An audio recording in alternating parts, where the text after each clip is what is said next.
नमस्कार दोस्तों आपने कभी ना कभी ओडियान के बारे में तो सुना होगा। शायद जो लोग मेरी कहानियाँ पहले से सुनते आ रहे हैं उन्होंने बब्बन तांत्रिक और ओडियान चुड़ैल की ये कहानी सुन रखी होगी।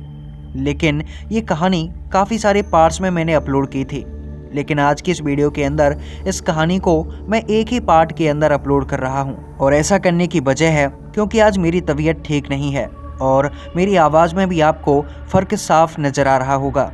तो ये काफ़ी पहले की कहानी है जिसे मैंने काफ़ी सारे पार्ट्स के अंदर अपलोड किया था, लेकिन आज ये कहानी आपको एक ही पार्ट के अंदर सुनने के लिए मिलेगी। ये कहानी काफ़ी ज़्यादा डरावनी है, तो हेडफोन लगा लीजिए और चलिए बढ़ते हैं आज की इस कहानी की ओर। दरअसल बब्बन तांत्रिक एक महान तांत्रिक बनना चाहता था और इसीलिए बब्बन अपने तांत्रिक गुरु के पास आता और उनसे बार बार किसी ना किसी नई एंटिटी के बारे में पूछता रहता ताकि वो उसका सामना कर सके।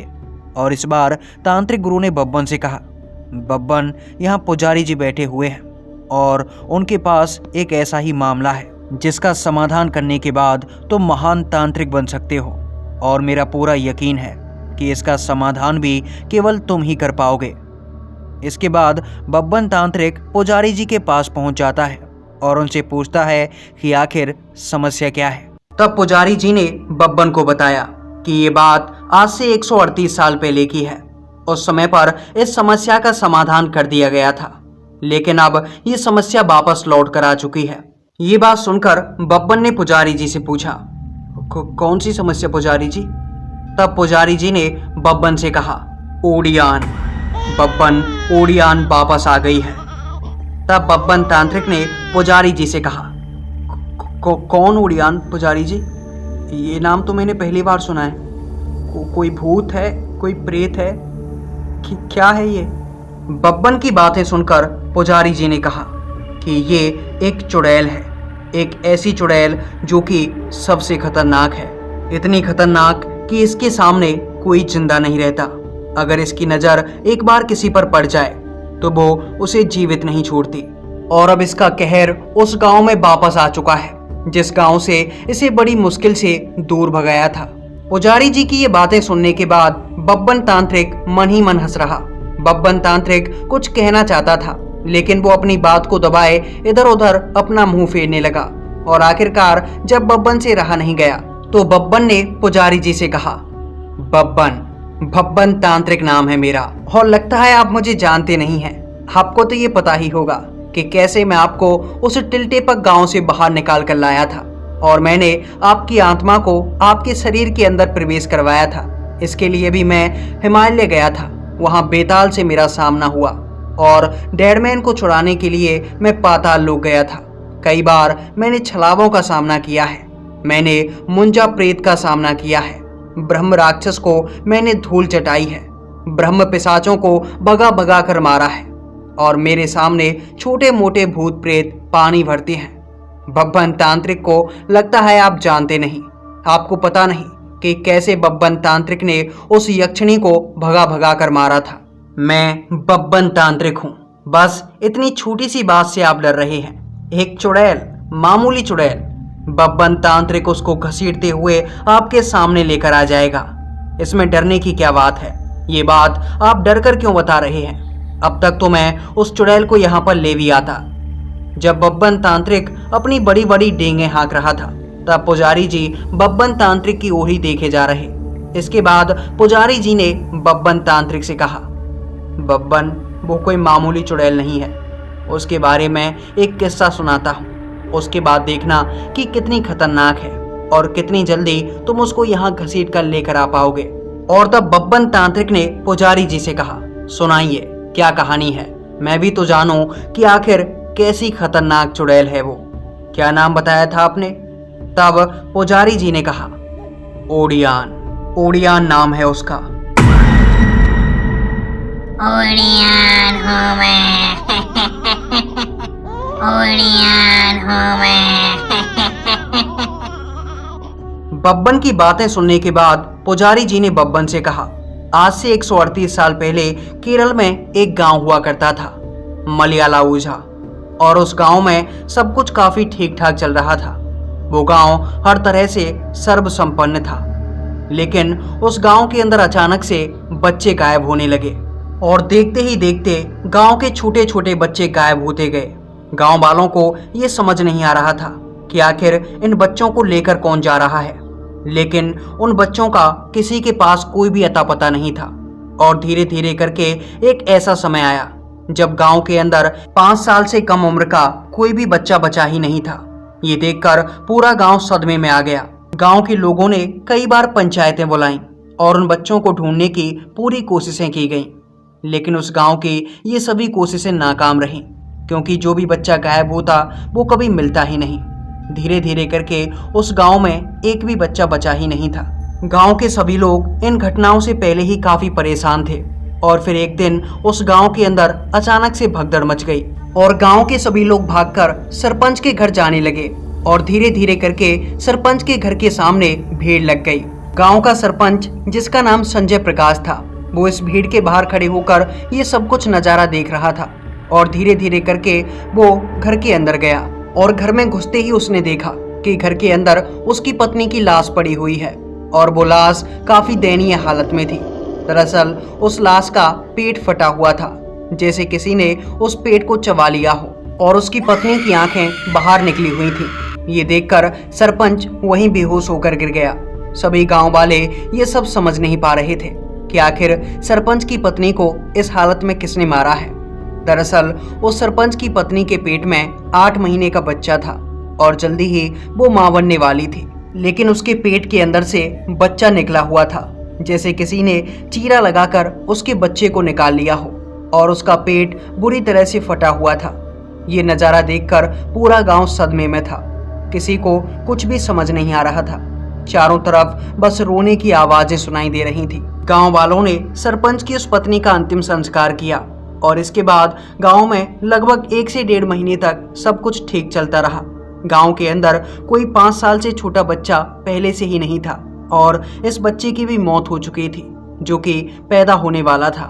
और इसी के सदमे में सरपंच पूरी तरह से बावला हो चुका था।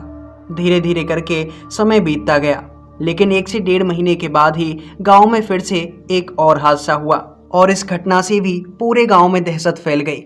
दरअसल नरेंद्र की पत्नी को भी बच्चा होने वाला था और उसकी पत्नी 8 महीने की गर्भवती थी। लेकिन एक सुबह जब नरेंद्र की आंखें खुली तो उसने देखा कि उसके बगल में उसकी पत्नी की लाश पड़ी हुई है और ये लाश भी उसी तरह की अवस्था में थी। दरअसल उसकी पत्नी का पेट फटा हुआ था और उसकी आंखें भी बाहर निकली हुई थीं। ये देखकर नरेंद्र भी एकदम से डर गया और वो खड़ा होकर वहां से भागा। कमरे से निकलने के बाद जैसे ही उसने आवाजें लगाईं तो पूरा गांव एक जगह पर इकट्ठा हो गया। इसके बाद जब गांव ने ये नज़ारा देखा तो पूरा गांव सदमे में आ चुका था और इस नज़ारे को देखने के बाद पूरे गांव में डर का माहौल था। कहीं ना कहीं गांव वाले अब ये समझ चुके थे कि जिसने 5 साल से कम उम्र के बच्चों को अगवा किया है वो ही अब इन बच्चों को भी मार रहा है जो कि जन्म लेने वाले हैं। और ये सोच सोचकर गांव के सभी लोग डर चुके थे, लेकिन गांव में सबसे ज्यादा डर लग रहा था 2 लोगों को, जिनमें एक का नाम वेंकटेश था और एक का नाम श्रीकांत। दरअसल इन दोनों की ही पत्नी मां बनने वाली थी और उनके गर्भ में भी बच्चे पल रहे थे। वेंकटेश की जो पत्नी थी उसके गर्भ में 6 महीने का बालक था और जो श्रीकांत की पत्नी थी उसके गर्भ में 5 महीने का। और ये दोनों ही सबसे ज्यादा डर रहे थे क्योंकि हो सकता है कि अगला नंबर इनकी ही पत्नियों का हो।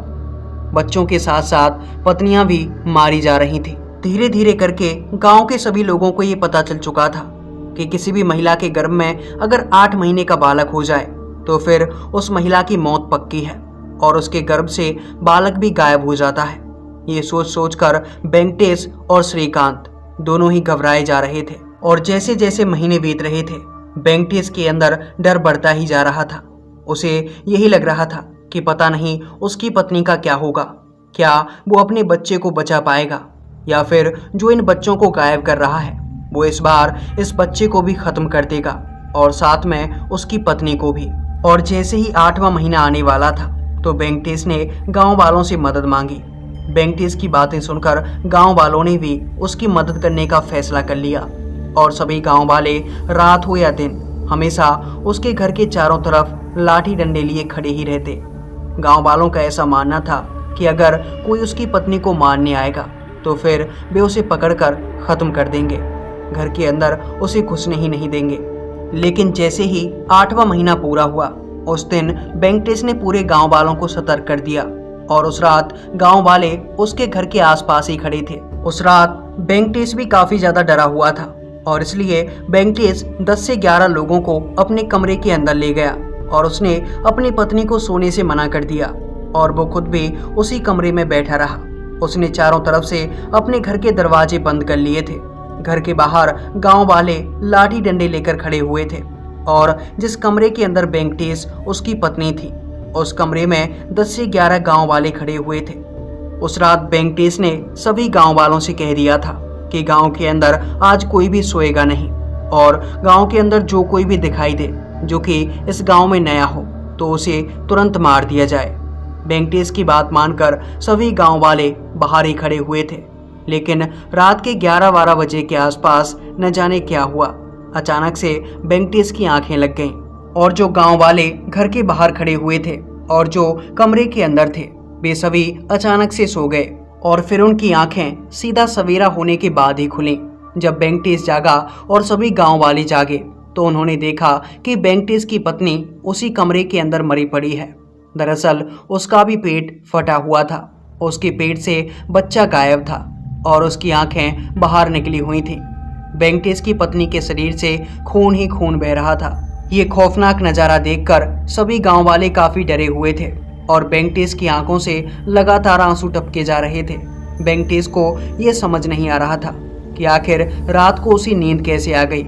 इसके बाद जब उसने गांव वालों से पूछा कि आखिर उसकी पत्नी की मौत कैसे हुई, तो सभी गांव वालों ने भी वेंकटेश से यही कहा कि रात में न जाने कब उन्हें भी नींद आ गई। और इसके बाद सभी गांव वाले पछतावा करने लगे कि आखिर वे रात को सो क्यों गए। वेंकटेश की पत्नी के मरने के बाद जो सबसे ज्यादा डर था वो श्रीकांत को था, क्योंकि अब उसकी पत्नी की बारी थी। दरअसल उसकी पत्नी के गर्भ में भी 7 महीने का बालक हो चुका था और 1 महीने बाद ही वो 8 महीने का होने वाला था। और गांव में घटी इन 3 घटनाओं को देखने के बाद श्रीकांत अब तक ये समझ चुका था कि अगले महीने शायद उसकी पत्नी का नंबर है। हो सकता है कि उसकी पत्नी की भी इसी तरह से मौत हो जाए और उसका बच्चा भी उसके हाथ से निकल जाए। इन घटनाओं को देखने के बाद श्रीकांत अब तक ये तो समझ ही चुका था कि इस घटना के पीछे किसी चोर लुटेरे या डाकू का नहीं, बल्कि किसी प्रेत आत्मा या बुरी शक्ति का हाथ है। और श्रीकांत ने इसीलिए अपने बच्चे को बचाने के लिए किसी ऐसे व्यक्ति की तलाश करना शुरू कर दिया जो कि भूत प्रेतों से निपटना जानता हो। और इसी तरह से 10 से 15 दिन ढूंढने के बाद श्रीकांत की मुलाकात एक दिन एक तांत्रिक से हुई और उस तांत्रिक को श्रीकांत ने गांव में हो रही पूरी घटनाओं के बारे में बताया। तब उस तांत्रिक ने श्रीकांत से कहा कि मुझे पता है तुम्हारे गांव के अंदर एक प्रेत आत्मा है जो कि बच्चों को मार रही है और बच्चों के साथ साथ वो औरतों को भी मार रही है। इसका उपाय करना होगा, नहीं तो तुम्हारा गांव खत्म हो जाएगा। और इसके बाद उस तांत्रिक ने श्रीकांत को एक उपाय बताया जिसे श्रीकांत को करना ही था। और श्रीकांत इस उपाय को करने के लिए राजी नहीं था। उसने तांत्रिक से कहा कि मैं पहले गांव वालों से पूछ कर आता हूँ। और फिर श्रीकांत गांव में आया। अगले दिन उसने पंचायत बुलाई और फिर पंचायत में उसने गांव वालों को बताया कि ऐसे ऐसे मेरी मुलाकात एक तांत्रिक से हुई है और उसने बताया है कि तुम्हारे गांव के अंदर एक प्रेत आत्मा का साया है और वो प्रेत आत्मा तुम्हारे गांव के अंदर बच्चों को खत्म कर रही है। उस तांत्रिक ने इस प्रेत आत्मा से निपटने का मुझे एक उपाय बताया है जिससे मेरे बच्चे की जान बचाई जा सकती है। इसके बाद श्रीकांत ने गांव वालों को बताया कि तांत्रिक ने मुझे बताया है कि मुझे अमावस्या की रात्रि को एक गाय की बलि देनी होगी, तभी मैं उस प्रेत को प्रसन्न कर पाऊंगा और वो प्रेत मेरी पत्नी और मेरे बच्चे को छोड़ देगा। इसके बाद गांव वालों ने जब श्रीकांत की ये बातें सुनी तो सभी गांव वाले इस बात को सुनकर काफी ज्यादा चौंक गए, क्योंकि गाय की बलि देना सभी गांव वालों को अच्छा नहीं लग रहा था। लेकिन श्रीकांत माना नहीं और आखिरकार गांव वाले भी श्रीकांत की इस बात से राजी हो गए। गांव वालों ने श्रीकांत से कहा कि अगर इस उपाय से तुम्हारी पत्नी और बच्चे की जान बचाई जा सकती है तो तुम ये उपाय भी कर कर देख लो। और इसके बाद अमावस्या की रात्रि को वो तांत्रिक गांव में आया। सभी गांव वाले श्रीकांत के घर ही खड़े हुए थे और श्रीकांत ने एक गाय वहां पर बांध रखी थी। इसके बाद श्रीकांत उस गाय को लेकर हवन के पास पहुंचा। उस तांत्रिक ने एक हवन कुंड बनाया हुआ था जिसके अंदर वो आहुतियां दे रहा था। इसके बाद उस तांत्रिक ने श्रीकांत से कहा कि तुम्हारी पत्नी को बुलाओ। इसके बाद श्रीकांत की पत्नी को हवन कुंड के पास बुलाया गया और उस तांत्रिक ने श्रीकांत की पत्नी के हाथों में एक तलवार दे दी। तलवार देकर श्रीकांत की पत्नी से कहा कि तुम इस तलवार से इस गाय की गर्दन अलग कर दो। इसके बाद जब श्रीकांत की पत्नी ने ये बात सुनी तो उसके हाथ भी कांप रहे थे, लेकिन कांपते हुए हाथों से श्रीकांत की पत्नी ने उस गाय की गर्दन धड़ से अलग कर दी। और इसके बाद उस तांत्रिक ने श्रीकांत और गांव वालों से कहा कि अब वो प्रेत आत्मा इसकी बलि लेकर जा चुकी है और अब वो तुम्हारी पत्नी से कुछ नहीं कहेगी। तुम्हारा बच्चा भी जीवित बच जाएगा और तुम्हारी पत्नी को भी कुछ नहीं होगा। इसके बाद श्रीकांत ने खुश होकर उस तांत्रिक को 15,000 रुपए दे दिए। रुपए लेने के बाद उस तांत्रिक ने श्रीकांत से कहा कि तुम अपने हाथों से इस गाय को काटकर 3-4 हिस्सों में बांट दो और एक हिस्सा तुम मुझे दे दो।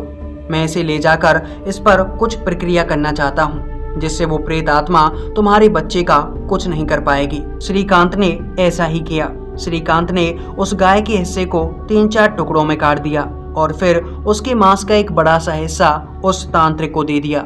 वो तांत्रिक रस्सी में लपेटकर उसको घसीटते हुए ले जाने लगा और जब वो तांत्रिक उस गाय के मांस के टुकड़े और 15,000 रुपयों को लेकर उस गांव से बाहर निकला तो वो तांत्रिक मन ही मन खुश होते हुए और बड़बड़ाते हुए जा रहा था।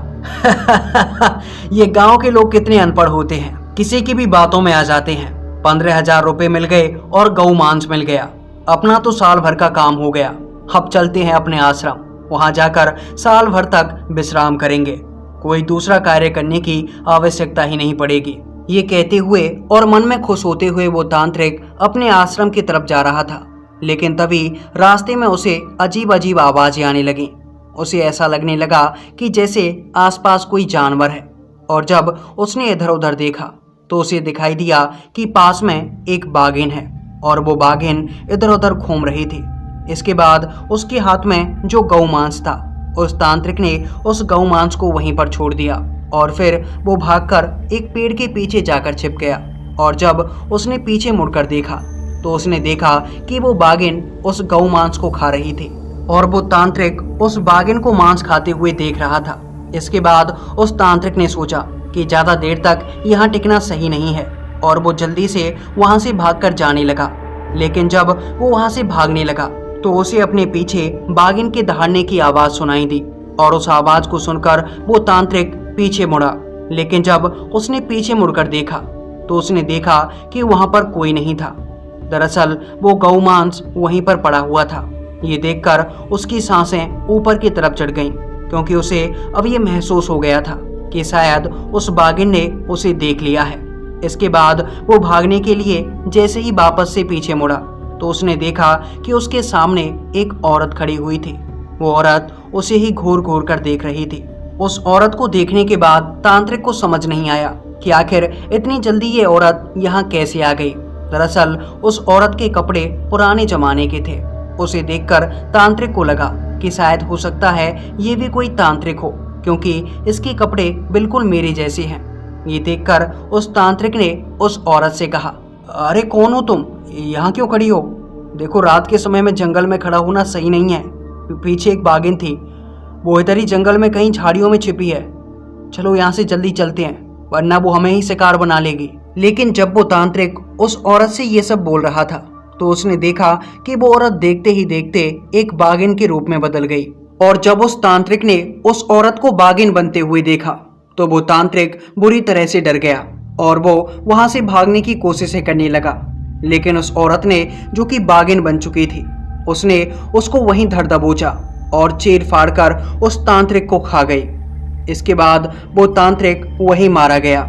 दूसरी तरफ धीरे धीरे करके समय बीतता गया और श्रीकांत की पत्नी बिल्कुल निश्चिंत थे, क्योंकि श्रीकांत को ऐसा लग रहा था कि उसने बलि दे दी है और बलि देने की वजह से वो प्रेत आत्मा शांत हो गई है। वो उसकी पत्नी को कुछ नहीं करेगी। और उसके बच्चे की और उसकी पत्नी की जान बच जाएगी।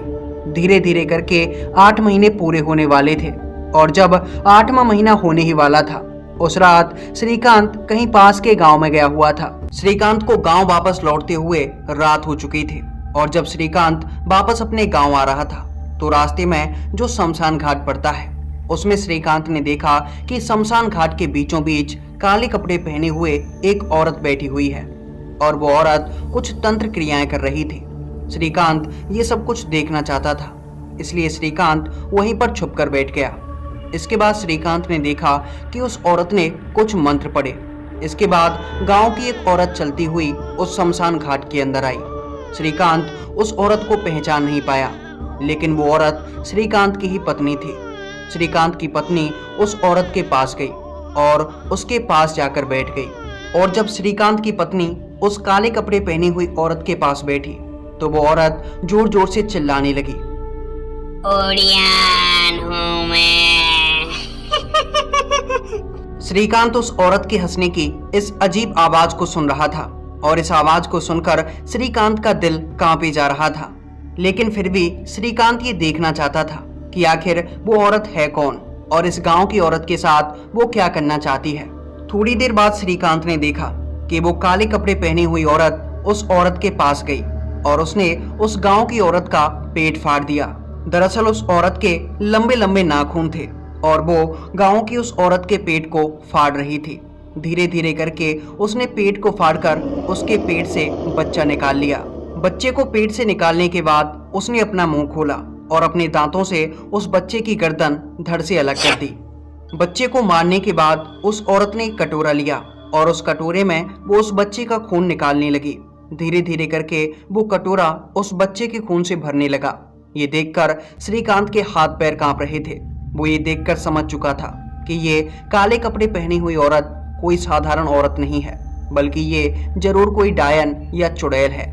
इसके बाद फिर भी डरते हुए श्रीकांत वो सब देखने लगा। फिर श्रीकांत ने देखा कि उस औरत ने जैसे ही वो कटोरा खून से भरा, इसके बाद उसने उस खून के अंदर कुछ मिश्रण मिलाना शुरू कर दिया और वो मिश्रण मिलाने के बाद उसने उस खून को अपने शरीर पर लगाया और बचा हुआ खून वो एक ही बार में पी गई और उस खून को पीने के बाद उसके शरीर में कुछ बदलाव होने लगा। श्रीकांत ने देखा कि उसका शरीर धीरे धीरे किसी जानवर के रूप में बदल रहा था। उसके हाथ पंजों में बदल रहे थे और उसके चेहरे पर बड़े बड़े दांत उभर आए थे और धीरे धीरे करके वो औरत एक बागिन के रूप में बदल गई। और बागिन बनने के बाद उस औरत ने जो गांव की औरत मरी पड़ी थी उसके पेट को खाना शुरू कर दिया और धीरे धीरे करके वो उसके पूरे पेट को खा गई। और उसके पेट को खाने के बाद वो बागिन जंगल की तरफ निकल गई। लेकिन यहाँ पर श्रीकांत ने देखा कि एक हैरानी की बात ये थी कि जिस औरत का पेट उसने खाया था वो औरत अपनी जगह से न जाने कहां अचानक से गायब हो गई। ये देखकर श्रीकांत और भी ज्यादा डर गया था और श्रीकांत भागते हुए सीधा अपने गांव पहुंचा। गांव पहुंचने के बाद सबसे पहले उसने अपने घर के दरवाजे को खटखटाया और उस दरवाजे की खटखटाहट की आवाज सुनकर उसके घर से एक औरत बाहर आई। दरअसल वो श्रीकांत की माँ थी। श्रीकांत की माँ ने दरवाजा खोला। इसके बाद श्रीकांत डरता हुआ अपने कमरे में गया। लेकिन जब श्रीकांत अपने कमरे में पहुंचा तो उसने देखा कि उसकी बीवी मरी पड़ी है। दरअसल उसकी पत्नी का पेट फटा हुआ था और उसको जो बच्चा होने वाला था वो पेट से गायब था। ये देखकर ही श्रीकांत ये समझ चुका था कि अभी अभी जो नज़ारा उसने देखा है वो किसी और के साथ नहीं बल्कि उसी की पत्नी के साथ हुआ है। और श्रीकांत ने रोना शुरू कर दिया। श्रीकांत की आवाज़ सुनकर गांव वाले वहां पर इकट्ठा हो गए। श्रीकांत की पत्नी के साथ हुआ यह हादसा देखकर पूरा गांव सहम उठा था और श्रीकांत अब ये सब कुछ जान चुका था कि आखिर ये सब कौन कर रहा है। लेकिन श्रीकांत ने रात के समय में किसी को कुछ नहीं बताया। अगली सुबह श्रीकांत ने गांव में एक पंचायत बुलवाई और उस पंचायत में श्रीकांत ने जो रात में देखा उस सब के बारे में पंचों को और गांव वालों को बताया। श्रीकांत ने बताया कि इन औरतों को और बच्चों को कोई और नहीं बल्कि ओडियान मार रही है। और इसके बाद श्रीकांत ने बताया कि रात में उसने क्या क्या नज़ारा देखा, कैसे वो ओडियान बच्चों को निकालती है और फिर उसकी माँ सहित बच्चे और माँ दोनों को मार डालती है। जब गांव वालों ने श्रीकांत की ये बातें सुनी तो पूरा गांव दहशत से दहल उठा था और गांव के हर बच्चे, बूढ़े और जवान के मन में बस एक ही डर था कि आखिर क्या आज के बाद इस गांव में कोई बच्चा जन्म नहीं लेगा। क्या वो चुड़ैल सभी बच्चों को ऐसे ही मार डालेगी। तब जाकर गांव के सरपंच ने यह फैसला किया कि आसपास किसी तांत्रिक को ढूंढा जाए ताकि वो इस समस्या से हमें छुटकारा दिला सके। इसके बाद गांव वालों ने उसी तांत्रिक को ढूंढना शुरू कर दिया जिसने गाय की बलि दी थी। इसके बाद गांव वाले उसके ठिकाने पर पहुंचे, लेकिन जब गांव वाले उस जगह पर पहुंचे जहां पर वो तांत्रिक रहता था तो उन्होंने देखा कि वो पूरी जगह खंडर पड़ी हुई है। उसके घर के अंदर कोई भी नहीं था और वो घर भी पूरी तरह से टूटा फूटा पड़ा था, मानो वो तांत्रिक यहाँ कई दिनों से आया ही ना हो। इसके बाद उन्होंने भी ये सोचा कि शायद हो सकता है वो तांत्रिक फ्रॉड था और वो पैसे लेकर यहाँ से कहीं दूर भाग गया हो। इसके बाद गांव वालों ने किसी आसपास के दूसरे तांत्रिक की तलाश करना शुरू कर दी। 3 से 4 दिनों तक ढूंढने के बाद गांव वालों को ये पता चला कि पास के ही एक गांव में एक तांत्रिक रहता है और वो तांत्रिक उनकी मदद भी कर सकता है। इसके बाद पूरा गांव और श्रीकांत उस तांत्रिक के पास पहुंचे और जब श्रीकांत ने उस तांत्रिक को पूरी घटना बताई कि आखिर उसके गांव में क्या हो रहा है, कैसे वो चुड़ैल हर एक बच्चे और उसकी मां को मार रही है। उनके गांव में पिछले 2 सालों से कोई भी बच्चा जन्म नहीं लिया है।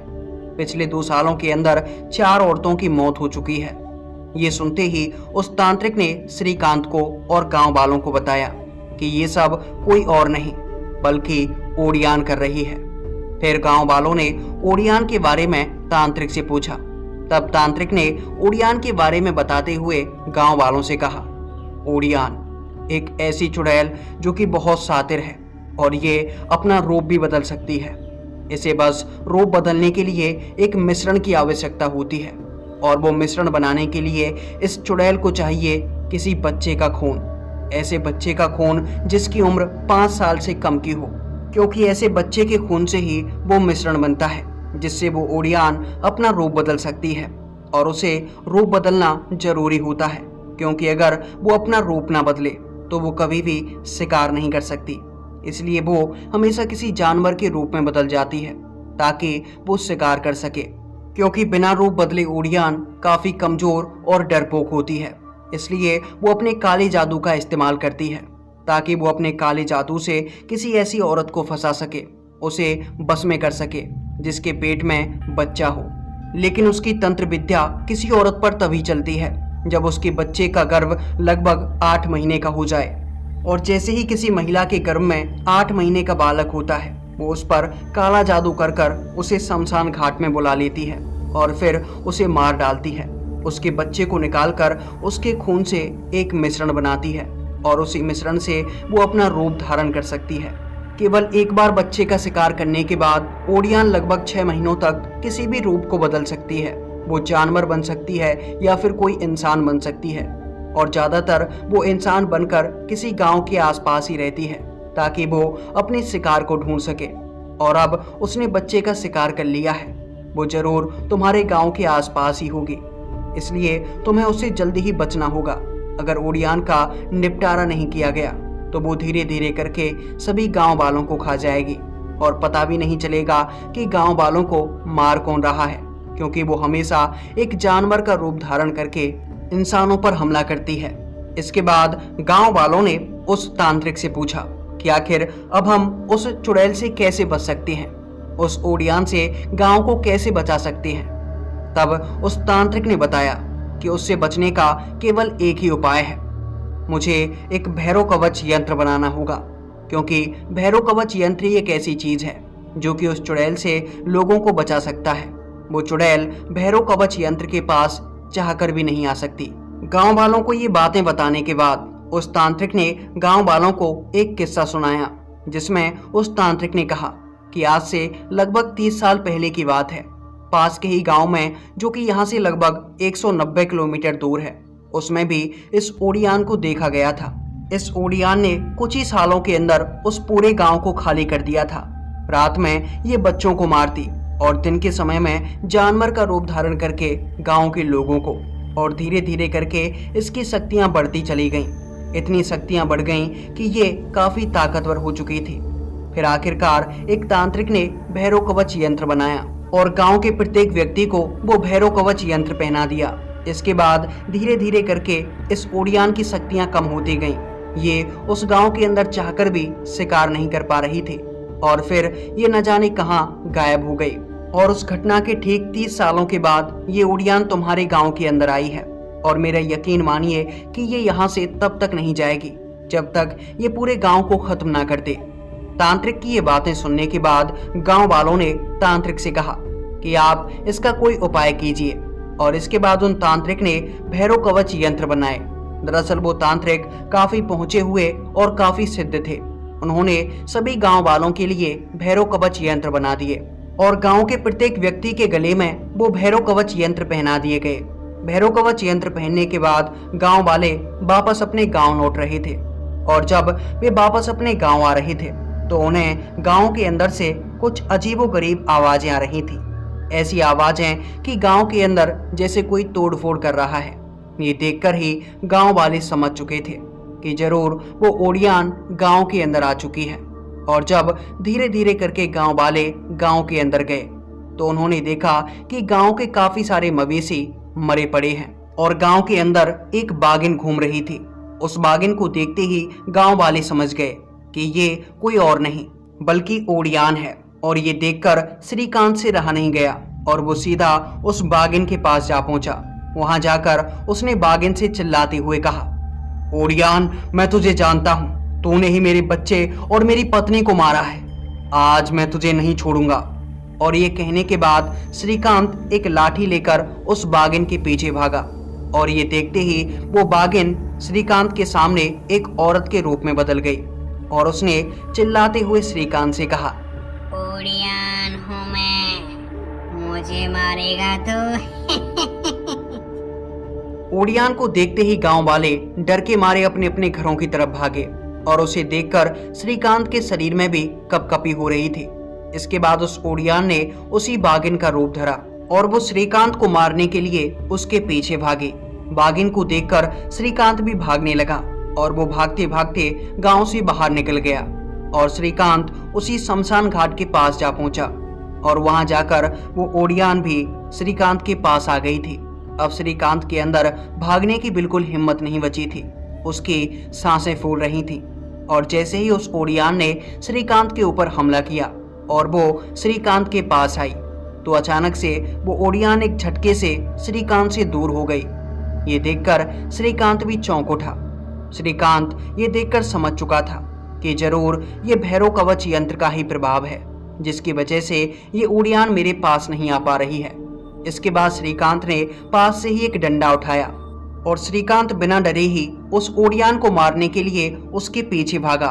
ओडियान श्रीकांत के आगे आगे भाग रही थी और चिल्लाकर श्रीकांत से कह रही थी कि आज तुझे भैरव कवच यंत्र ने बचा लिया, वरना आज मैं तुझे जान से मार डालती और मैं तुझे ज्यादा दिनों तक जिंदा नहीं छोड़ूंगी। जैसे ही ये भैरव कवच यंत्र तेरे गले से उतरेगा मैं तुझे मार डालूंगी। लेकिन अब श्रीकांत उस चुड़ैल से बिल्कुल डर नहीं रहा था। उसे अब यह समझ आ चुका था कि भैरव कवच यंत्र के होते वो चुड़ैल मेरा कुछ नहीं बिगाड़ सकती। और फिर श्रीकांत ने ये बात पूरे गांव वालों को बता दी।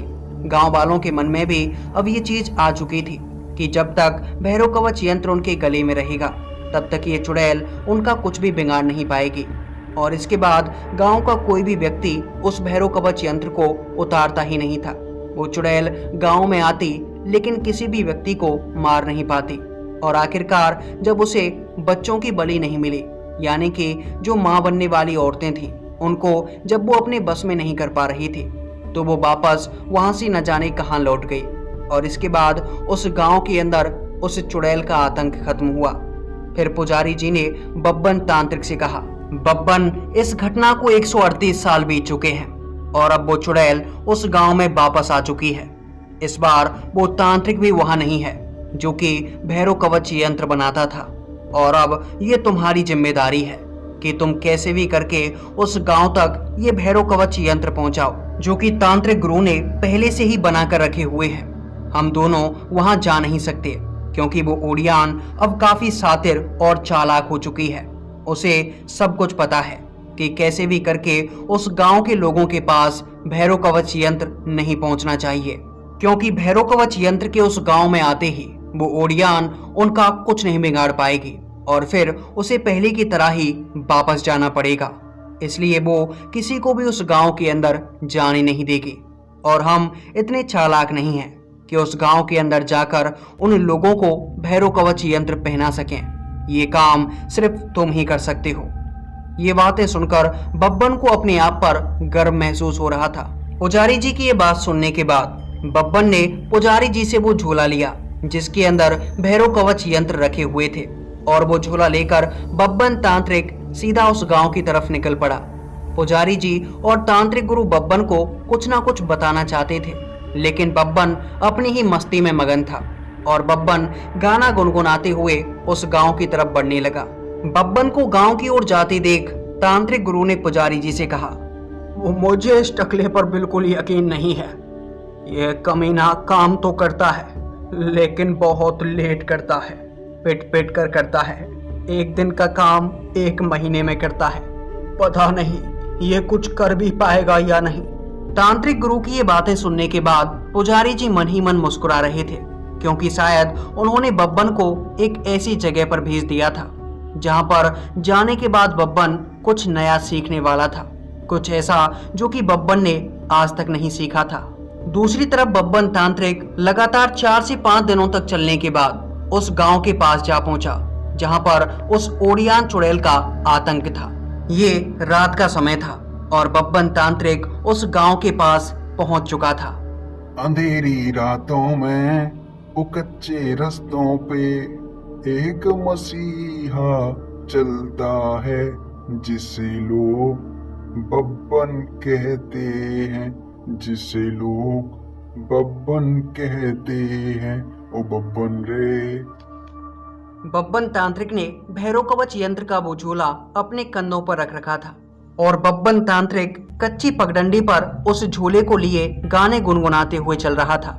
बब्बन उस गांव के बिल्कुल पास आ गया था, लेकिन जब बब्बन उस गांव के अंदर पहुंचने ही वाला था तो उसे रास्ते में एक लंबा चौड़ा हट्टा कट्टा आदमी दिखाई दिया और वो आदमी सीधा बब्बन तांत्रिक के सामने आकर खड़ा हो गया। उसने बब्बन तांत्रिक से पूछा, आप कौन हो बाबा, और इतनी रात गए इस गांव के अंदर क्यों चले आ रहे हो? उस आदमी की ये बातें सुनकर बब्बन ने कहा, मैं बब्बन तांत्रिक हूँ। बब्बन महान तांत्रिक, एक ऐसा तांत्रिक जिसने भूत प्रेतों को नचा नचा कर दौड़ा दौड़ा कर पीटा है और मैं इस गांव की मदद करना चाहता हूँ, इसलिए भैरव कवच यंत्र को लेकर इस गांव के अंदर जा रहा हूँ। मैंने सुना है कि इस गांव में ओडियान आ गई है, वो ही खूंखार और सातिर चुड़ैल, लेकिन उसे पता नहीं कि उसका सामना बब्बन से होने वाला है। लेकिन सामना होने से पहले मैं उन गांव वालों को सुरक्षित करना चाहता हूँ। उस कमीनी को छोड़ूंगा नहीं, उसने गांव के इतने बच्चों को मारा है, उसे जान से खत्म कर दूंगा, लेकिन पहले गांव वालों को सुरक्षित कर दूं। इस झोले के अंदर भैरव कवच यंत्र रखे हुए हैं, अगर मैंने एक बार गांव वालों को ये पहना दिए तो वो चुड़ैल चाहकर भी उनका कुछ नहीं बिगाड़ पाएगी। जब उस आदमी ने बब्बन तांत्रिक की ये बातें सुनी तो उसने बब्बन को प्रणाम किया और बब्बन से कहा, बाबा आप तो महान तांत्रिक लगते हैं और आप हमारे इस गांव की मदद करने के लिए आए हैं, फिर भी आपने इतनी मेहनत करके ये वजन से भरा हुआ झोला अपने कंधे पर रख रखा है, लाओ इसे मैं उठा लेता हूँ, मैं भी इसी गांव का हूँ। उस आदमी की बातें सुनने के बाद बब्बन ने कहा, नहीं नहीं, ये झोला मैं लेकर चलूंगा, इसे लेकर 5 दिनों से चल रहा हूँ, तब से नहीं थका तो अब क्या थकूंगा, और वैसे भी मैं महान हूँ, महान से ज्यादा मैं शक्तिशाली बहुत हूँ, बब्बन को वजन नहीं लगता। लेकिन बब्बन तांत्रिक की बातें सुनकर उस आदमी ने कहा, नहीं बाबा, मैं तो इसलिए कह रहा था, आप जैसे महान तांत्रिक को इतना वजन उठाना शोभा नहीं देता। लाइए इस दास पर कृपा कीजिए बाबा, मुझे ये झोला दे दीजिए, मैं आपके पीछे पीछे चलता रहूंगा, ये वजन उठाए और आपका भी बातों ही बातों में रास्ता कट जाएगा। बब्बन तांत्रिक उस आदमी की बातें सुनकर थोड़ी चौड़ में आ गया।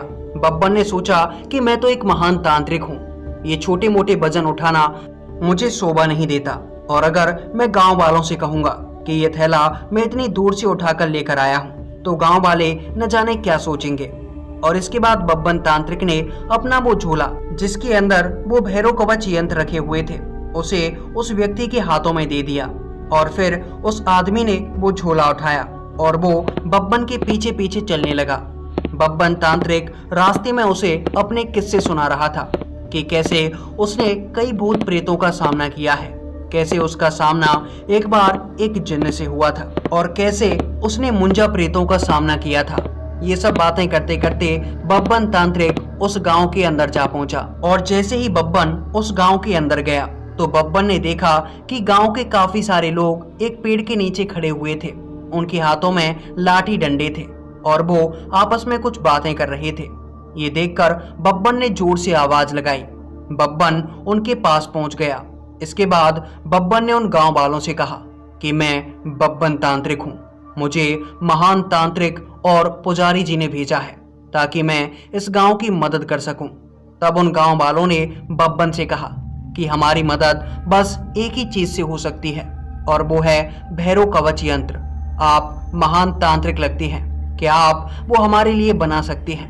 तब बब्बन ने हंसते हुए गांव वालों से कहा, बना क्या सकती हैं, मैं तुम्हारे लिए बना कर लाया हूँ। सभी गांव वालों के लिए मेरे तांत्रिक गुरु ने भैरव कवच यंत्र बनाए हैं, बस तुम ये एक बार पहन लो और फिर वो ओडियान चुड़ैल तुम्हारा कुछ नहीं बिगाड़ पाएगी। तब उन गांव वालों ने बब्बन से कहा, लाइए तांत्रिक जी, आप वो कवच हमें पहना दीजिए, वो ओडियान हमारा कुछ नहीं बिगाड़ पाएगी। उनकी ये बातें सुनकर बब्बन ने हंसते हुए अपने पीछे की ओर इशारा करते हुए कहा, लाओ वो थैला मुझे दो, मैं वो कवच गांव वालों को पहना देता हूं। लेकिन बब्बन के ऐसा कहने के बाद उसे कोई आवाज सुनाई नहीं दी।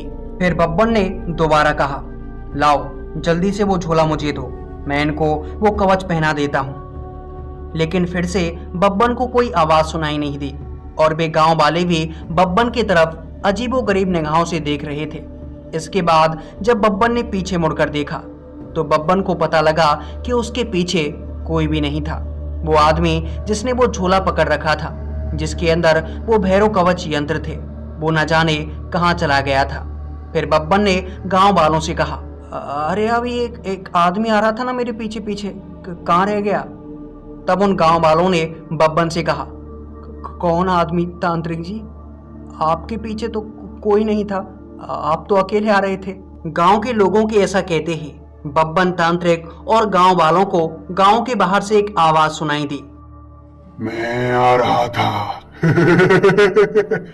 बब्बन, मैं आ रहा था। ये आवाज सुनकर जैसे ही बब्बन तांत्रिक पीछे मुड़ा तो उसने देखा कि गांव के बाहर एक बेताल खड़ा हुआ था और उसके हाथ में वो भैरव कवच यंत्र थे जो कि बब्बन तांत्रिक लेकर आया था। और ये देखते ही बब्बन तांत्रिक उस आदमी का पीछा करने लगा और बब्बन उसके पीछे भागा। बब्बन को पीछे आता देख वो आदमी भी जंगल की तरफ भागने लगा। बब्बन उसके पीछे पीछे भाग रहा और वो बब्बन के आगे आगे। लेकिन फिर थोड़ी दूर चलने के बाद वो आदमी अचानक से न जाने कहाँ गायब हो गया। ये देखकर बब्बन तांत्रिक भी हैरान था, आखिर कोई इंसान ऐसे गायब कैसे हो सकता है। पहले बब्बन को लग रहा था कि शायद ये कोई चोर है जो कि इन कवचों को लेकर ये सोच रहा है कि ये कोई महंगी चीजें हैं। लेकिन फिर बब्बन तांत्रिक ये समझ चुका था। जब वो इंसान गायब हुआ तो बब्बन ये समझ गया था कि वो इंसान कोई और नहीं बल्कि कोई प्रेत आत्मा है। और इसके बाद बब्बन तांत्रिक सीधा उन गांव वालों के पास गया और फिर गांव वालों को बब्बन ने पूरी घटना बताई। बब्बन ने बताया कि मैं तुम्हारे लिए भैरव कवच यंत्र लेकर आ रहा था और रास्ते में मुझे एक आदमी मिला जिसने मुझसे ये जिद की कि मैं अपना झोला उसे दे दूं और मैंने भी अपना झोला उसे दे दिया। वो कमबख्त मेरे पीछे पीछे चल रहा था, लेकिन गांव में आने से पहले न जाने कहाँ गायब हो गया। और अभी अभी जो इंसान आपको दिखाई दिया है ये वही इंसान है जिसने मेरा वो थैला चुराया था और ये कोई इंसान नहीं बल्कि एक प्रेत आत्मा है। ये सब बातें बताने के बाद बब्बन तांत्रिक ने गांव वालों से कहा कि आप मुझे कुछ समय और दीजिए, 6-7 दिनों के अंदर मैं फिर से भैरव कवच यंत्र लेकर गांव के अंदर आ जाऊंगा। लेकिन जब बब्बन तांत्रिक ने ये बात गांव वालों से कही तो गांव वालों की आंखों में आंसू आ गए। जब गांव वालों को बब्बन तांत्रिक ने रोते हुए देखा तो उनसे पूछा कि आखिर आप रो क्यों रहे हैं। और तब उन गांव वालों ने बब्बन को बताया कि लगभग पिछले 2 महीनों के अंदर ये चुड़ैल हमारे गांव की 15 से 20 महिलाओं को मार चुकी है, उनके पेट के अंदर से बच्चों को निकाल कर खा चुकी है। और हमारे गांव में अब 2 महिलाएं ऐसी हैं जिनकी गर्भावधि केवल 2-3 दिनों के अंदर ही 8 महीनों की होने वाली है। और अगर 8 महीने का बच्चा उनके गर्भ में हो गया तो वो ओडियान चुड़ैल उनको भी मार डालेगी। कृपया करके आप हमारी मदद कीजिए। जब बब्बन तांत्रिक ने ये बातें सुनी तो बब्बन से रहा नहीं गया। हालांकि बब्बन ये सब कुछ जानता था कि बिना भैरव कवच यंत्र के ओडियान को रोका नहीं जा सकता और ना ही ओडियान से उसके शिकार को छुड़ाया जा सकता है। लेकिन फिर भी बब्बन तांत्रिक ने हिम्मत दिखाई और बब्बन ने उन गांव वालों से कहा, ठीक है, मैं उन औरतों को बचाने की पूरी कोशिश करूंगा। बब्बन के जीते जी कोई भी चुड़ैल किसी को भी मार नहीं सकती। इसके बाद गांव वालों को भी यकीन हो गया कि जरूर इस तांत्रिक में कोई तो बात है, क्योंकि बब्बन की आंखें सब कुछ बता रही थीं कि बब्बन में कितनी हिम्मत थी। फिर 2-3 दिनों तक बब्बन तांत्रिक उस गांव में इधर उधर घूमता रहा।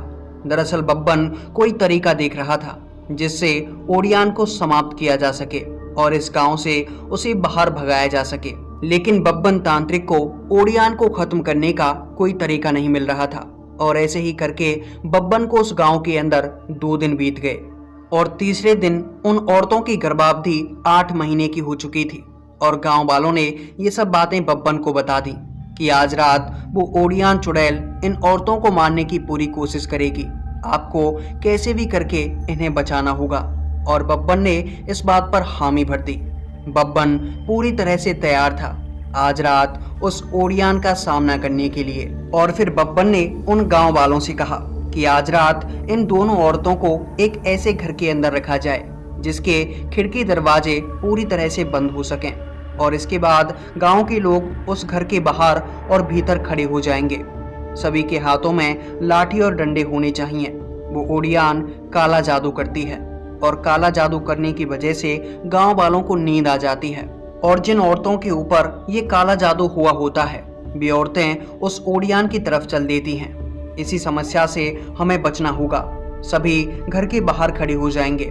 इस तरह से घर के दरवाजों को बंद कर देंगे कि अगर हमें नींद भी आ जाए तब भी ये औरतें दरवाजे को खोलकर बाहर ना जा पाएं। और बब्बन के कहे अनुसार ऐसा ही किया गया। रात के समय में गांव वालों ने उन औरतों को एक कमरे के अंदर बंद कर दिया और उस कमरे का जो दरवाजा था उस दरवाजे को तोड़कर उसकी जगह को एक दीवार के रूप में चुन दिया गया ताकि वे औरतें चाहकर भी बाहर ना निकल पाएं। और फिर गांव के सभी हट्टे कट्टे लोग लाठी डंडे लेकर घर से बाहर खड़े हो गए ताकि कोई भी घर के अंदर प्रवेश ना कर सके। उन्होंने उन औरतों का पूरा इंतजाम कर दिया था क्योंकि उस कमरे को दीवार से चुन दिया गया था ताकि चाहकर भी वे औरतें बाहर ना निकल पाएं। और इसके बाद रात भर वे वहीं खड़े रहे। बब्बन तांत्रिक उस घर की छत के ऊपर बैठा हुआ था ताकि वो रात में नजर रख सके कि कोई गांव के अंदर तो नहीं आ रहा है और अगर वे औरतें घर से बाहर निकलकर कहीं जाएं तो बब्बन उन्हें देख सके। लेकिन रात के 1 बजते ही बब्बन तांत्रिक और उन गांव वालों को सभी को एक साथ नींद आ गई और सभी एक साथ सो गए। इसके बाद वे औरतें न जाने कैसे उस कमरे से बाहर निकली और फिर उस ओडियान के पास चली गईं। वहां जाने के बाद उनके साथ भी वही हुआ जो कि अब तक बाकी औरतों के साथ होता आया था। और जब सुबह का सूरज निकला और सवेरा हुआ और गांव वालों ने अपनी अपनी आंखें खोली तो गांव वालों ने देखा कि उस कमरे की दीवार टूटी हुई है। ये देखकर गांव वाले उस घर के अंदर गए और उन्होंने देखा कि उस कमरे के अंदर वे दोनों ही औरतें मरी पड़ी थीं। उनके पेट फटे हुए थे और कमरे में चारों तरफ बस खून ही खून था। ये देखकर बब्बन तांत्रिक और वे गांव वाले काफी ज्यादा सहम उठे क्योंकि अब उन गांव वालों को बचने की कोई उम्मीद नजर नहीं आ रही थी। बब्बन तांत्रिक भी ये सोच नहीं पा रहा था कि आखिर उसे रात को नींद कैसे आ गई, वो काला जादू उसके ऊपर कैसे प्रभावी हुआ, क्योंकि बब्बन खुद एक तांत्रिक था, एक ऐसा तांत्रिक जिसके पास न जाने कितनी सिद्धियां और शक्तियां थीं। लेकिन इतनी शक्तियां होने के बावजूद भी बब्बन के ऊपर भी उस ओडियान का काला जादू काम कर गया था। और ये देखकर बब्बन तांत्रिक भी सहम उठा था, क्योंकि बब्बन अब ये सोच रहा था कि उस काले जादू से मैं खुद भी नहीं बच सकता, तो भला इन गांव वालों को कैसे बचाऊंगा, मैं उस ओडियान का सामना कर भी पाऊंगा या नहीं। और फिर बब्बन तांत्रिक ने ये फैसला किया कि वो वापस अपने तांत्रिक गुरु के पास जाएगा और वहां से वो भैरव कवच यंत्र दोबारा बनवा कर लेकर आएगा। बब्बन तांत्रिक ये सोचकर गांव से निकल पड़ा। दिन का समय था। बब्बन तांत्रिक जैसे ही उस गांव की सीमा से बाहर जाने वाला था, तो बब्बन को गांव की एक पगडंडी पर एक बड़ा सा जानवर दिखाई दिया। वो जानवर बब्बन तांत्रिक ने अपनी जिंदगी में पहली बार देखा था। इस जानवर की 3 टांगे थीं और ये बब्बन की तरफ ही घूरे जा रहा था। बब्बन ये देखकर कुछ समझ नहीं पाया, लेकिन फिर बब्बन उस रास्ते से आगे बढ़ने लगा और तभी उछलकर वो जानवर बब्बन के सामने आ गया। और फिर अचानक से वो जानवर एक औरत के रूप में बदल गया। वो औरत कोई और नहीं बल्कि ओडियान थी। और उस औरत के पीछे बब्बन तांत्रिक को वही आदमी खड़ा हुआ दिखाई दिया जिसने बब्बन से वो भैरव कवच यंत्र का झोला लिया था। वो आदमी बब्बन की ओर देखकर हंस रहा था। ओडियान और वो आदमी दोनों बब्बन की ओर मुस्कुराए जा रहे थे और बब्बन उन दोनों को देखकर सहम उठा था, लेकिन बब्बन को उन पर गुस्सा भी आ रहा था। और बब्बन ने पास से ही एक डंडा उठाया। बब्बन उन दोनों के ऊपर उस डंडे को मारने लगा। बब्बन फेंक फेंक कर वो डंडे मारे जा रहा।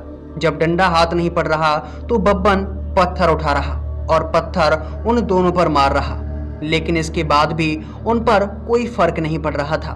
वे बब्बन की ओर देखकर लगातार हंसे जा रहे थे। और फिर वो ओडियान बब्बन तांत्रिक से बोली, कहीं नहीं जाएगा तू इस गांव से बब्बन, बस एक बलि और, मुझे एक बलि और चाहिए, फिर मैं इतनी ताकतवर हो जाऊंगी कि इस गांव को खत्म कर दूंगी। तू भी मर जाएगा, ये गांव वाले भी मर जाएंगे। ये कहकर वो ओडियान वहां से गायब हो गई, लेकिन उसके पीछे जो आदमी खड़ा हुआ था वो बब्बन की ओर देखकर लगातार मुस्कुराए जा रहा था। बब्बन को उस आदमी पर सबसे ज्यादा गुस्सा था। बब्बन ये नहीं जानता था कि आखिर वो आदमी है कौन। बब्बन एक पत्थर लेकर उसके पीछे दौड़ा ताकि बब्बन उसे मार सके, उससे बदला ले सके और उससे पूछ सके कि उसने भैरव कवच यंत्र का वो झूला क्यों चुराया था। लेकिन जैसे ही बब्बन उसके पास जाने वाला था तो उसने अचानक से अपना रूप बदला। और जब उसने अपना रूप बदला तो बब्बन ने देखा कि वो कोई और नहीं बल्कि एक जिन्न था। और फिर वो जिन्न बब्बन की ओर देखकर हंसने लगा। उसने बब्बन से कहा, तू यहाँ से बाहर नहीं जाएगा, मुझे बस एक बलि और चाहिए, फिर हम तुझे भी देख लेंगे और इन गांव वालों को भी। एक बच्चा चाहिए बब्बन, बस एक बच्चा चाहिए। बब्बन से ये सब कहने के बाद वो जिन्न वहां से गायब हो गया और बब्बन अब अपने तांत्रिक गुरु के पास जाना चाहता था ताकि वो वहां से भैरव कवच यंत्र लेकर आ सके। लेकिन जब बब्बन ने उस गांव की सीमा से बाहर निकलने की कोशिश की तो बब्बन के ऊपर किसी ने पत्थर फेंकना शुरू कर दिया। बब्बन चारों तरफ देख रहा था कि आखिर पत्थर कहां से आ रहे हैं, लेकिन उसे कोई नजर नहीं आ रहा। पर पत्थर बब्बन के सर पर, बब्बन के शरीर पर लगे जा रहे। ये देखकर बब्बन पीछे हट गया। बब्बन ने फिर से बाहर निकलने की कोशिश की, लेकिन फिर से उसके ऊपर पत्थर बरसना शुरू हो गया। ये देखकर बब्बन समझ चुका था कि वो जिन्न उसके ऊपर ये पत्थर मार रहा है।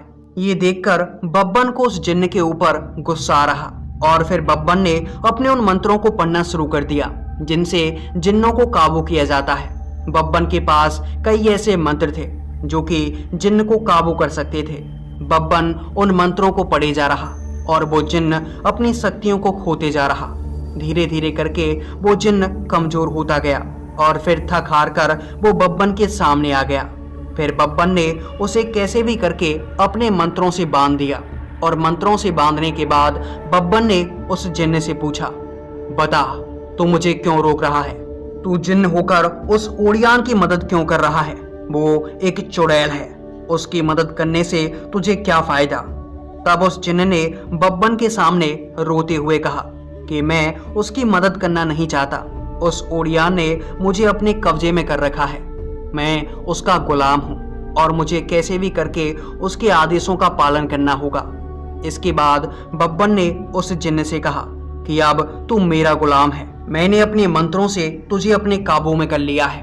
मैं तुझे आजाद कर दूंगा, लेकिन मुझे बता कि उस ओडियान को क्या चाहिए।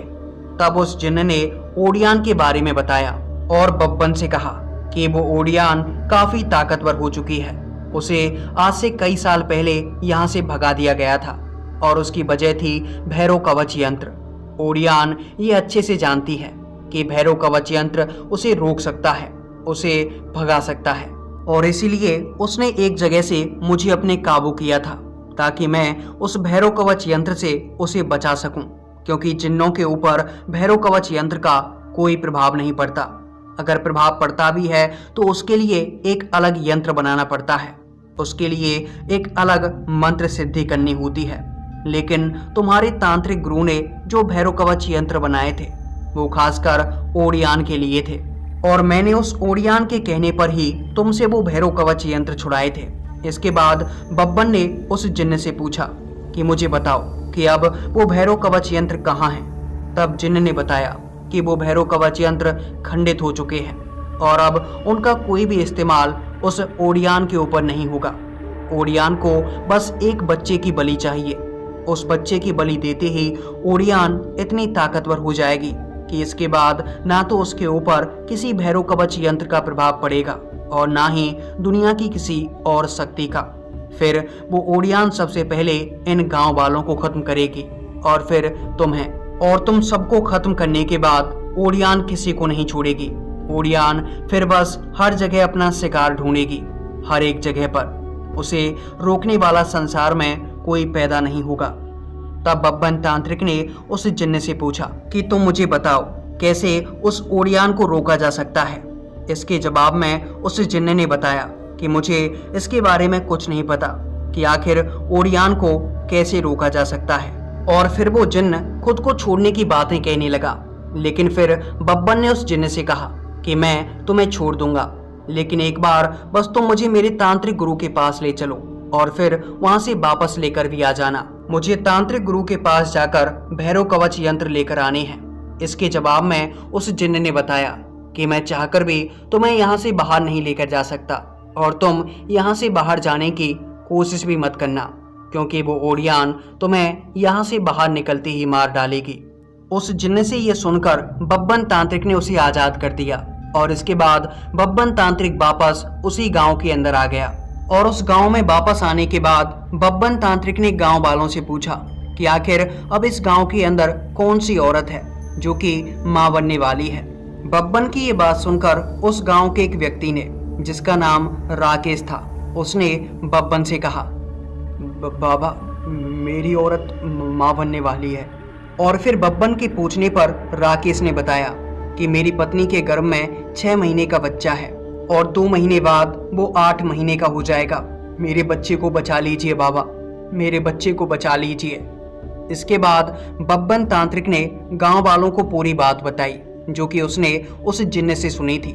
बब्बन की ये बात सुनकर पूरा गांव सहम उठा, क्योंकि पूरे गांव को ये पता लग चुका था कि इस औरत का जो बच्चा है उसकी बलि इस गांव के लिए आखिरी बलि होने वाली है और फिर ये गांव बचेगा ही नहीं। गांव का हर एक व्यक्ति, हर एक औरत उस ओडियान के द्वारा मार दी जाएगी। और फिर बब्बन ने उन गांव वालों से कहा कि कैसे भी करके इन 2 महीनों के अंदर हमें उस ओडियान को मारना होगा। उसे मारने का कोई तरीका ढूंढना होगा, नहीं तो हम सभी की जान खतरे में है। बब्बन की ये बातें सुनने के बाद वो पूरा गांव डर गया और उस रात के बाद से ही उस गांव के अंदर अजीबोगरीब हरकतें होने लगीं। गांव के अंदर कभी कभी किसी के चलने की आवाजें आती और कई लोगों की मौतें भी हो चुकी थी। 2 महीनों के अंदर अंदर गांव के काफी सारे लोग मारे जा चुके थे और अब वो ओडियान सभी के सामने बागिन का रूप धारण करके उन लोगों को मार डालती। बब्बन तांत्रिक से भी कई बार उस ओडियान का मुकाबला हुआ था, लेकिन बब्बन तांत्रिक उस ओडियान का कुछ बिगाड़ नहीं पाया। बब्बन ने जैसे तैसे करके उससे अपनी जान बचाई थी और धीरे धीरे करके 2 महीने पूरे होने वाले थे। और आखिरकार वो रात आ गई जिस रात उस औरत के गर्भ का बच्चा 8 महीने का हो चुका था। और अब पूरे गांव को चिंता होने लगी कि आखिरकार आज रात कैसे इस औरत को बचाया जाए। बब्बन तांत्रिक भी गहरी सोच में बैठा हुआ था, लेकिन बब्बन को उस ओडियान से निपटने का और उस औरत को बचाने का कोई तरीका नहीं मिल रहा था। गांव के सभी लोग बब्बन की ओर देखकर रोए जा रहे, क्योंकि अब उन्हें अपने आखिरी दिन नजर आ रहे थे। लेकिन फिर बब्बन के दिमाग में अचानक से एक योजना आई और बब्बन ने गांव वालों से कहा कि हमें उस शमशान घाट के अंदर चलना होगा जहां पर वो ओडियान काला जादू करती है। वो रात के लगभग 12 बजे के बाद अपना काला जादू करना प्रारंभ करेगी। लेकिन अगर हम उस शमशान घाट के अंदर चले जाएं जहां पर वो ओडियान काला जादू करेगी और वो ओडियान काला जादू कर ही ना पाए तो वो इस औरत को अपने बस में नहीं कर पाएगी और ना ही हम गांव वालों को। और इसके बाद हम उस ओडियान को वहां से भगा सकते हैं। और अगर एक बार उसकी ये साधना अधूरी रह गई तो हो सकता है कि वो कमजोर पड़ जाए। बब्बन की बात सुनकर गांव वालों ने ऐसा ही किया और वे उस औरत को लेकर और सभी गांव वाले उस शमशान घाट के अंदर जा पहुंचे। और बब्बन तांत्रिक के साथ वो गांव वाले उसी शमशान घाट के अंदर खड़े हो गए। रात्रि के तीसरे प्रहर में वो ओडियान उस शमशान घाट के अंदर आई और जब उसने इतने सारे लोगों को शमशान घाट के अंदर देखा तो वो ओडियान ये सब देखकर काफी ज्यादा चिढ़ गई और उसने उन गांव वालों पर हमला करना शुरू कर दिया। वो गांव वालों को मारने की पूरी कोशिश कर रही थी। उसने देखते ही देखते एक बाघिन का रूप धारण कर लिया और उस बाघिन को देखते ही पूरे गांव वालों के बीच में भगदड़ मच गई। वो बाघिन एक एक करके लोगों के ऊपर हमला कर रही थी। उसने कई लोगों को घायल कर दिया और ये देखकर गांव वाले डर के मारे वहां से भागना चाहते थे।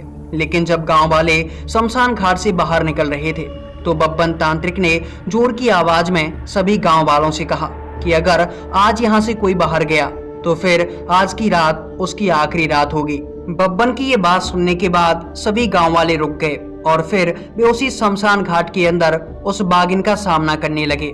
धीरे धीरे करके वो बाघिन कमजोर होने लगी क्योंकि उस ओडियान की शक्तियां घटती जा रही थीं। रात जैसे जैसे गुजरती जा रही थी वो ओडियान और भी कमजोर होती गई और जब वो ओडियान काफी कमजोर हो गई तो वापस से वो अपने उसी रूप में आ गई। और अपने रूप में आने के बाद उस ओडियान ने वहां से निकलकर भागना शुरू कर दिया। गांव वाले उस ओडियान के पीछे भाग रहे थे और बब्बन तांत्रिक भी उस ओडियान का पीछा कर रहा था। और भागते भागते ओडियान को गांव वाले और बब्बन तांत्रिक ने आखिरकार पकड़ ही लिया। इसके बाद बब्बन तांत्रिक ने उसके ऊपर कुछ मंत्र पढ़े। वो ओडियान काफी कमजोर हो चुकी थी और फिर बब्बन के कहने पर उन गांव वालों ने उस चुड़ैल को एक पेड़ से बांध दिया और फिर उस चुड़ैल में आग लगा दी गई। और देखते ही देखते सभी के सामने वो ओडियान चुड़ैल जलकर राख हो गई। और इस तरह से उस गांव को उस ओडियान के कहर से छुटकारा मिला था। उस ओडियान के मरते ही गांव वालों ने बब्बन तांत्रिक का धन्यवाद किया।